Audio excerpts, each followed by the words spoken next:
Mari Peñe, Mari Lamien, me llamo César Leighton Robinson, soy historiador de la ciencia, hago historia crítica de la ciencia.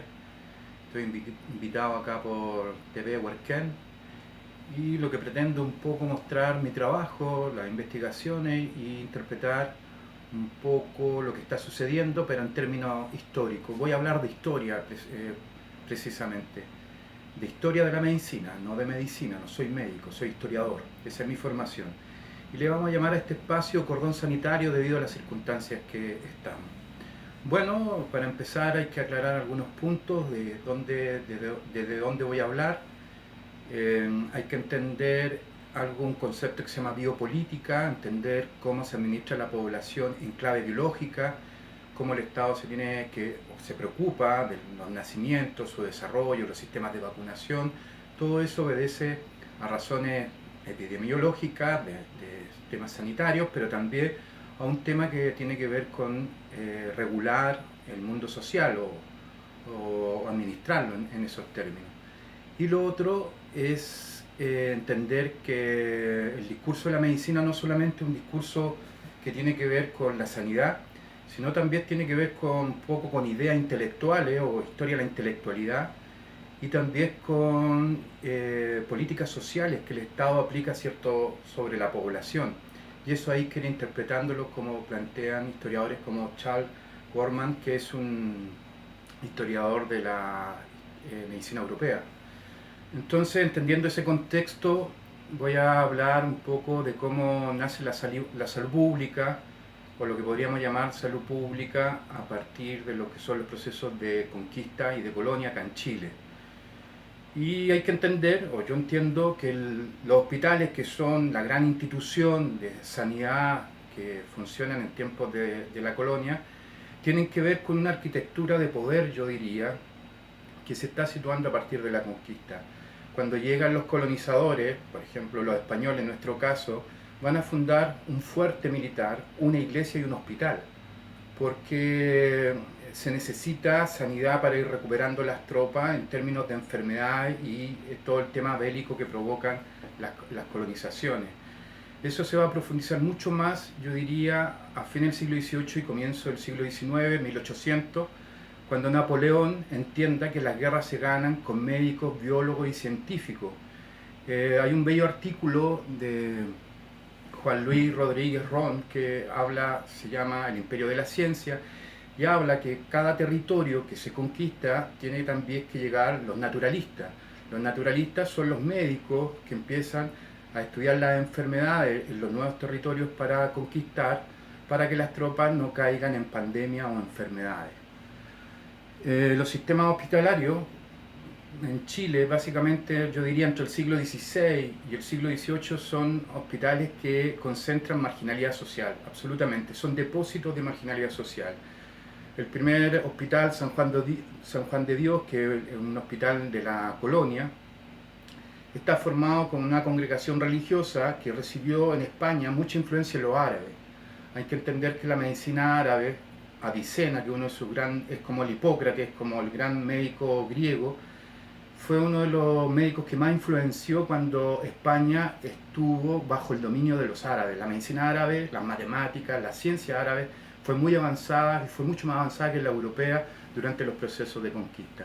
Bueno, en las cruzadas, las congregaciones hospitalarias de los San Juan de Dios aprendieron mucho de esta medicina árabe.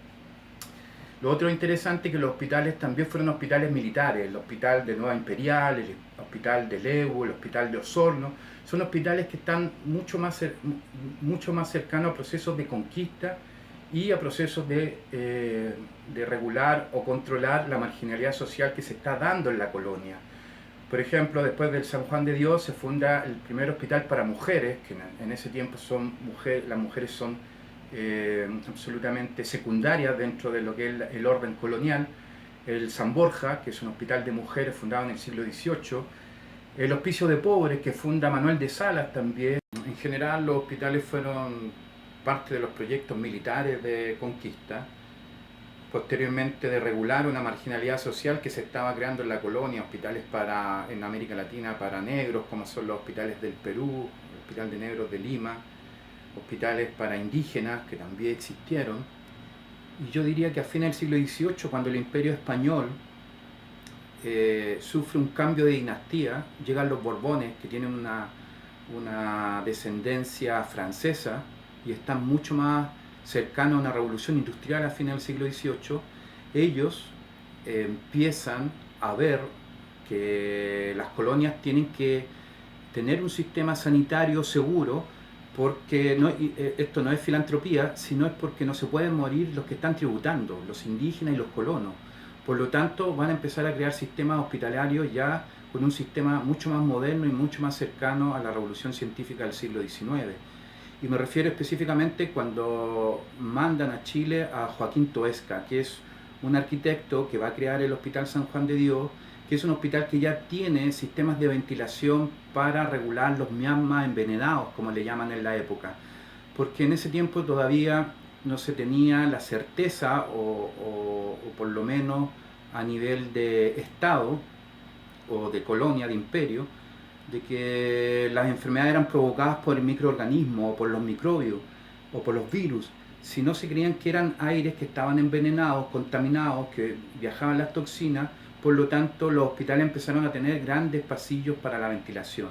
Y el San Juan de Dios es un hospital que cumple ya una función ya específicamente sanitaria. Toesca viene bajo este mandato y empieza a concebir o a crear hospitales de esta otra forma. Entonces, ahí empieza a cambiar y lo acercamos ya a un sistema, yo diría, más moderno, a pesar de que la gran institución de la colonia, que se llama Protomedicato, que es la institución de la salud en ese tiempo, va a alcanzar o va a durar hasta mediados del siglo XIX. Ahora, entender por qué la medicina tiene una relación con el colonialismo, y yo diría que tiene que ver con las expediciones científicas. Las expediciones científicas que mandan los europeos, y me refiero ya a fines del siglo XVIII con Humboldt, con Linneo, que es un botánico que incluso crea el latín botánico, que es el concepto científico o la nomenclatura que lleva los conceptos científicos como Homo sapiens o como Datura stramonium para las plantas llamadas chamico acá en la zona indígena de la Araucanía. Ellos empiezan a recorrer a través de los proyectos imperiales, empiezan a conformar toda una industria farmacéutica. ¿Qué es lo que hacen? Capturan conocimiento herbolario, plantas, animales, y empiezan a averiguar sus toxinas, sus fármacos, porque en el fondo sus tóxicos, me refiero a los venenos. Los naturalistas, que son biólogos, casi siempre médicos, así se le llamaba la biología en el siglo XVIII y durante gran parte del siglo XIX, historia natural, ellos empiezan a hacer una serie de catastros a los lugares o a las colonias periféricas que los imperios europeos estaban conformando. Y empiezan a hacer una serie de catastros, de registros de toda la naturaleza como un recurso natural. Empiezan a examinar las toxinas de los animales, la zoología, la botánica, y en cierta forma empiezan a expropiar el conocimiento indígena de toda la medicina tradicional que había tenido, ¿ya? Y se empieza a producir, por un lado, un mestizaje clínico. Muchos de los conocimientos indígenas son llevados a Europa, por ejemplo, el curare que es una planta, un tóxico que en sobredosis anestesia, adormece, se lo llevan y lo practica en la medicina experimental el francés Claude Bernard. Sucede lo mismo con el opio. El opio es una planta donde sale la morfina en síntesis, y la morfina y la heroína, y eso era muy importante en términos de estrategias militares, porque antiguamente en los hospitales de sangre, en los hospitales de guerra, toda infección terminaba en amputación, porque todavía no se desarrollaban las técnicas de hacer ligaduras, ¿ya? Entonces, estas plantas como el opio eran muy importantes como anestesia en la medicina militar. Por eso hubo una guerra, la guerra que hizo Inglaterra contra China. Y la quinoa también, que es muy importante como un conocimiento alimentario. Entonces, todo este conocimiento indígena fue llevado a Europa y empezó a funcionar en la industria farmacéutica. Este proceso algunos autores le han llamado la Inquisición farmacrática, porque en el fondo fue una expropiación del conocimiento indígena y fue utilizado en las grandes empresas farmacéuticas europeas para desarrollar el proceso industrial y la medicina. Eso es sumamente importante. Lo otro importante es la expedición Balmes, es una expedición de naturalistas y de médicos que manda a España para vacunar a sus súbditos en América Latina.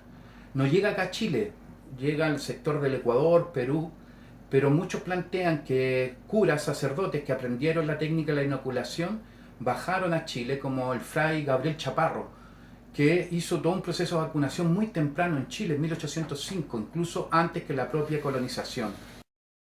Bueno, y por último, es muy interesante plantear que no solamente fueron clasificaciones de recursos naturales, como conocimiento herbolario en la botánica, que la botánica hizo lo podríamos llamar un colonialismo botánico sobre el mundo indígena, y los animales, sino también los seres humanos, y eso es muy importante.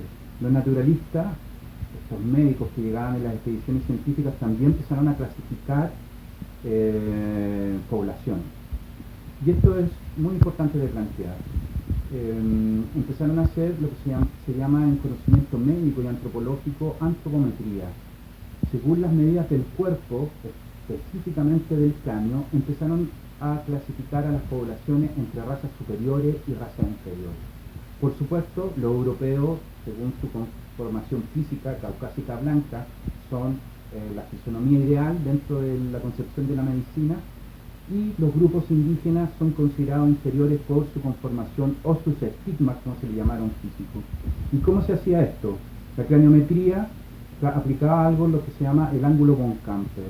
Según el ángulo von Camper, el ángulo de 90 grados, que es la figura del Apolo griego, todas estas concepciones grecolatinas que habían de la belleza masculinas y blancas, son aplicados a la medicina como un ideal biotipológico o como un ideal de cuerpo.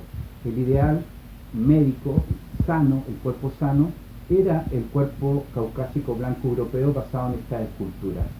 Y se planteaba que a medida que había más prognatismo o ciertas conformaciones, prognatismo significa mandíbula ancha, que es lo que tienen casi todos los pueblos indígenas o descendientes afroamericanos, se empezaba a encerrar el ángulo von Camper y se planteaba que intelectualmente esas razas eran inferiores. Bueno, esto se hacía porque había que declarar a las poblaciones colonizadas como inferiores para ejercer una rectoría sobre sus recursos económicos. Y eso lo hizo la medicina, la historia natural, la biología y la antropología en los procesos de conquista tanto en África como en América Latina. Bueno, esto es sumamente importante porque es el racismo científico lo que le estoy hablando. Se plantea una teoría que es la teoría de la degeneración, que es de mediados del siglo XIX, que lo plantea un psiquiatra y médico francés llamado Augusto Morel, donde plantean que las patologías de estas razas inferiores se transmiten a través de la herencia, que es la genética del siglo XIX. Por lo tanto, ellos plantean que los sistemas o las sociedades, lo que realmente hace a las poblaciones desiguales no es el problema económico de la repartición de la riqueza, sino es un problema biológico, de desigualdad biológica, donde las razas inferiores, como los grupos indígenas, los pobres de estas colonias, son inferiores por esta transmisión genética o esta debilidad biológica. Y esto en cierta forma hoy está volviendo, ¿ya? Los grandes receptores de esta teoría de la degeneración acá en Chile fueron dos políticos y médicos liberales. El primero, Vicuña Maquena, que es un reformador social, y el segundo es Augusto Rego Luco, quizá el padre de la neuropsiquiatría, y que les voy a hablar en el próximo capítulo. Muchas gracias.